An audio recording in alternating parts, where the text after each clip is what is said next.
बिस्मिल्लाहिर्रहमानिर्रहीम, अस्सलाम वालेकुम। Welcome to my channel. कैसे हैं आप सब? उम्मीद करती हूँ कि आप सब खैरियत से होंगे। आज मैं आप लोगों के साथ शेयर करी हूँ बहुत ही डिलीशियस चिकन रेशा मलाई कबाब बनाने की रेसिपी, जो कि मुंह में जाएं तो घुल जाएं। तो इस रेसिपी को आप लोग एक मरतबा ट्राई करेंगे तो इंशाल्लाह बार बार ज़रूर बनाएंगे। तो रेसिपी वीडियो अच्छी लगे तो इसको थम्स अप ज़रूर दीजिए प्लीज़। चैनल पर नए हैं, सब्सक्राइब नहीं किया हुआ है तो चैनल को कर लीजिए सब्सक्राइब। तो चलिए बनाना स्टार्ट करते हैं इस रेसिपी का।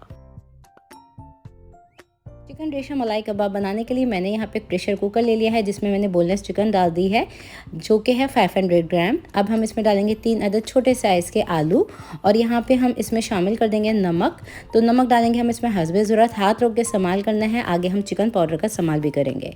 अब इसके अंदर जाएगा लहसुन और अदरक का पेस्ट, जो कि जाएगा 1 टेबल स्पून भर के। और अब हम शामिल करेंगे इसमें तकरीबन 1 से 1.5 कप के करीब पानी, और इसको हम तकरीबन 10 विसिल आने तक प्रेशर कुकर को बंद करेंगे। तो मीडियम टू लो फ्लेम पे हमने सिर्फ 10 विसिल आने तक का वेट करना है, क्योंकि ये इंस्टेंट कबाब की रेसिपी है जो कि आप बहुत ही जल्दी से बना सकते हैं। तो ये मैं कुकर का इस्तेमाल कर रही हूँ। 10 विसिल आने तक का वेट करते हैं। तो यहाँ पे ऑलमोस्ट हमारी 10 से 12 विसिल आ चुकी हैं। चूल्हे की आंच को बंद कर देंगे और विसिल को खोल देंगे। तो यहाँ पे प्रेशर को रिलीज़ कर लेंगे। तो यहाँ पे देखें चिकन और आलू हमारे ऑलमोस्ट डन हो चुके हैं। इस स्टेज पे इसको निकाल लेंगे हम एक प्लेटर में और इसको ठंडा करेंगे। चलिए जी, तो यहाँ पे चिकन और आलू को मैंने प्लेटर में निकाल लिया है। अब आलू के छिलके हम इस तरह से रिमूव कर लेंगे, और आप देख सकते हैं चिकन स्लाइटली गोल्डन से कलर में है, क्योंकि ये रोज़ भी हो चुकी है। तो परफेक्ट रेशियो था 1.5 कप पानी का। अब यहाँ पे देखें आलू को हम इस तरह से मैश कर लेंगे और चिकन को भी मैश कर लेंगे। तो यहाँ पे देखें चिकन और आलू को मैं हाथों से इस तरह से मैश करती जा रही हूँ, और ये बिल्कुल रेशेदार कबाब बनेंगे। तो बिल्कुल रेशा रेशा चिकन का अलग अलग है, और ये वेल कंबाइन हो चुकी हैं तमाम चीज़ें। यहाँ पे देखिए ये बड़ा ज़बरदस्त सा हमारा मिक्सचर रेडी हो गया है। अब इसमें हम डालेंगे फ्रेश कुटी हुई काली मिर्च ½ टी स्पून, भुना पिसा ज़ीरा 1 टीस्पून, भुना पिसा धनिया 1 teaspoon, chicken powder ½ tea spoon, और ये मैंने ले लिया है कॉर्नफ्लोर, जो कि मैंने लिया है 3 टेबल स्पून। तो ये सारी चीज़ें डाल देंगे हम इसके अंदर। और अब हम डालेंगे दूध पे से उतरी हुई ये मलाई। अगर आपके पास घर में मलाई ना हो तो आप क्या कर सकते हैं, बाज़ार वाली जो टेट्रा पैक क्रीम होती है उसका भी इस्तेमाल कर सकते हैं। तो यहाँ पे 4 टेबल स्पून मैंने मलाई के ऐड कर दिए हैं। अब इसके अंदर हम डालेंगे बिल्कुल बारीक ग्रेट की हुई प्याज, जो कि मैं डाल रही हूँ तकरीबन 4 टेबल स्पून। इसका पानी जो है वो मैंने निकाल लिया था। बारीक कटा हुआ हरा धनिया और बारीक कटी हुई 1 अदद हरी मिर्च मैंने शामिल कर दी है। अब इसमें हम शामिल करेंगे क्रीम चीज़, जो कि आपको बाज़ार वाली मिल सकती है। अगर आपके पास ना हो तो आप इसको स्किप कर सकते हैं टोटली, कोई भी आप चीज़ का इस्तेमाल कर सकते हैं। थोड़ा सा अच्छा सा टेक्सचर देने के लिए मैंने यहाँ पे इस क्रीम का इस्तेमाल किया है। अब यहाँ पे देखिए मैंने इन तमाम चीज़ों को वेल कंबाइन कर लिया है। मिक्सचर रेडी हो चुका है। अब हम इसके छोटे छोटे से कबाब तैयार करेंगे। तो यहाँ पे देखें इस तरह से मैंने छोटे छोटे कबाब बना लिए हैं। इसको हम रखते जा रहे हैं ब्रेड क्रम्स के ऊपर।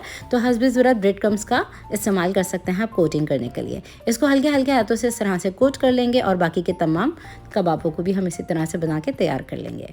तो देखिए हमारे यहाँ पे ज़बरदस्त से कबाब बन के तैयार हो चुके हैं, जिसको ब्रेड क्रम्स के साथ कोट कर लिया है। अब आ जाते हैं फ्राइंग की तरफ। तो मैंने यहाँ पे 1 अदद अंडा ले लिया है, जिसको मैंने अच्छे से बीट कर लिया है। अब एक एक कबाब को उठाएंगे और इस अंडे के साथ हल्का हल्का सा इसको हमने डिप करना है। बहुत ज़्यादा आपने इसकी कोटिंग ज़्यादा नहीं करनी है। तो यहाँ पे देखें 1 ही अदद मैंने अंडा लिया है, जिसको बीट किया है। बिल्कुल मीडियम टू लो फ्लेम पे हमने कबाबों को फ्राई करना है। तो यहाँ पे तेल का जो टेम्परेचर है वो बिल्कुल मैंने हल्का रखा हुआ है, और फ्लेम को भी मैंने बिल्कुल हल्का रखा हुआ है। तो यहाँ पे देखें एक एक कबाब को मैं कोट करती जा रही हूँ और डालती जा रही हूँ तेल के अंदर। और यहाँ पे आपने तकरीबन 1 मिनट के लिए इन कबाबों को हिलाना भी नहीं है। तो तकरीबन देखें 1 मिनट गुजर चुका है मीडियम टू लो फ्लेम पे कबाबों को सीखते हुए। अब हम क्या करेंगे, इसको पलटना स्टार्ट करेंगे। तो यहाँ पे देखिए एक एक कबाब को हम पलटते जाएंगे, और देख सकते हैं कितना खूबसूरत सा स्लाइटली गोल्डन सा कलर इसमें आया है। तो यहाँ पे बड़े ही ध्यान से हम कबाबों को पलटते जा रहे हैं, क्योंकि ये मलाई कबाब हैं तो इनको हैंडल करना थोड़ा सा मुश्किल होता है। तो बिल्कुल इजी तरीके से आप इस तरह से कोट करके कबाबों को फ्राई कर सकते हैं।